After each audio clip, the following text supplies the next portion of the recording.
comment guérir l'autre, comment guérir une relation, comment arriver à faire que les choses aillent mieux entre soi et l'autre ou entre soi et les autres, alors que ce n'est pas notre travail de guérir l'autre. Bonjour, je suis Rubina Kodadine, artiste guérisseuse et guide de l'âme. Là, c'est une question qu'on me pose souvent, que les personnes que j'accompagne me posent souvent. Vous allez voir dans le descriptif le lien vers tout ce que je propose en matière d'accompagnement et tout cela. Mais pour dire que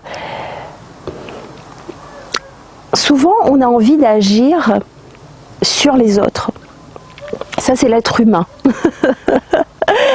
Il croit souvent, parfois savoir mieux, il croit souvent pouvoir changer le monde.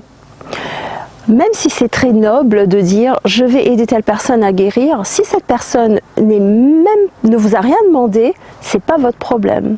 Et je le dis avec beaucoup de compassion, parce que je sais très bien que quand on veut essayer de guérir quelqu'un et que ce n'est pas notre travail, on a envie de le faire par amour. On n'a pas envie de... C'est par amour qu'on veut le faire. Donc quand je dis que ce n'est pas votre problème ou votre travail, c'est pour vous dire que ce chemin, ça va juste créer plus de problèmes et plus de conflits. Parce que surtout si quelqu'un a beaucoup de blessures, plus vous lui dites « tu as des blessures, tu dois guérir », plus il va se braquer. Donc là, vous créez des conflits.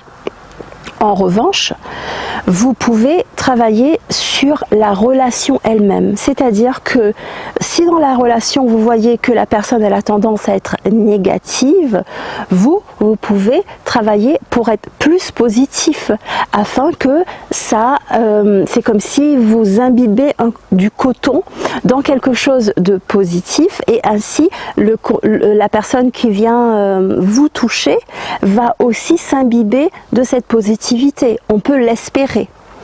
Ce qu'on peut aussi faire, c'est voir dans la relation quelles sont les choses qu'on peut faire pour que ça avance, pour que on soit mieux ensemble. Si vous voyez que dans votre relation, admettons c'est une relation amoureuse, à chaque fois que vous partez en week-end, c'est là que ça fait des conflits. Peut-être il ne faut pas partir en week-end, mais faire des choses beaucoup plus courtes et beaucoup plus sereines. Donc l'idée de guérir la personne en lui pointant du doigt, c'est pas le bon chemin. On peut agir sur ce qu'on peut agir. Donc en général, on peut agir sur ce qu'on met en place dans la relation. On peut aussi agir à dire non, ça je trouve que c'est pas bon pour nous. Par exemple. Autre chose, c'est que on sait souvent qu'on ne peut pas changer les autres. Par contre, en montrant l'exemple, l'autre peut être inspiré. Donc là, je passe à la deuxième chose qui est possible, c'est de travailler sur soi. Plus nous-mêmes, on est en paix avec nous-mêmes, plus nous-mêmes, on sait être positif dans notre vie, on sait être, oui, plus ou moins en paix, plus l'autre personne, ça va peut-être l'inspirer en se disant tiens, ah, je vois comme elle est zen, comme tout va bien, peut-être qu'il faudrait que je penche sur moi, que je regarde qu'est-ce que j'ai à régler, parce que j'aimerais bien être comme elle. Donc ça, c'est montrer l'exemple. Et en montrant l'exemple, c'est comme les enfants et les parents. On peut dire à un enfant mange plus lentement. Mais si nous-mêmes on est en train de manger super rapidement, on peut dire ce qu'on veut, mais l'enfant, il ne verra pas ça. Donc pour tenter d'encourager l'autre à regarder ses blessures et peut-être à se guérir, donnons l'exemple. Et en même temps, lorsqu'on donne l'exemple et lorsque nous-mêmes on va mieux, en fait on est plus en paix. Et quand on est plus en paix, les problématiques de l'autre viennent moins nous toucher. Et comment être plus en paix?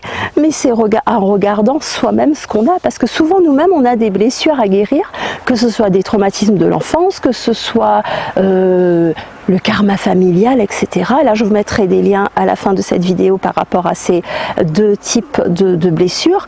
Et parfois nous-mêmes nous avons un chemin à faire. Alors pourquoi se focaliser sur l'autre?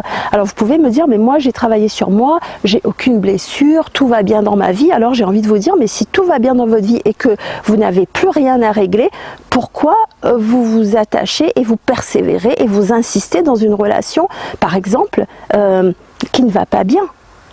par exemple? Pourquoi vous insistez à vouloir régler la problématique avec votre famille éventuellement? Parce que, comme je disais tout à l'heure, ce n'est pas à nous de régler le monde entier. On règle ce qu'on peut faire dans une relation, c'est-à-dire être plus à l'écoute et parfois aussi de dire là, j'en ai assez de t'écouter, je suis désolée, je vais aller me coucher.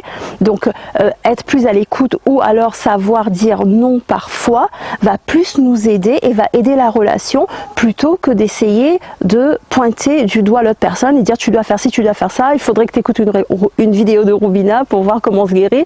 Mais en général, la personne, elle va se braquer si vous lui dites ça. Donc travaillez sur vous, essayez de faire ce qui marche le mieux pour la relation, parfois être à l'écoute, parfois dire non, et vous verrez que quand à l'intérieur de vous c'est très différent, ça peut avoir un impact sur l'autre et ça peut en avoir un impact sur la relation que vous entretenez avec l'autre et avec les autres. Malheureusement, on ne peut pas décider ce que les autres font.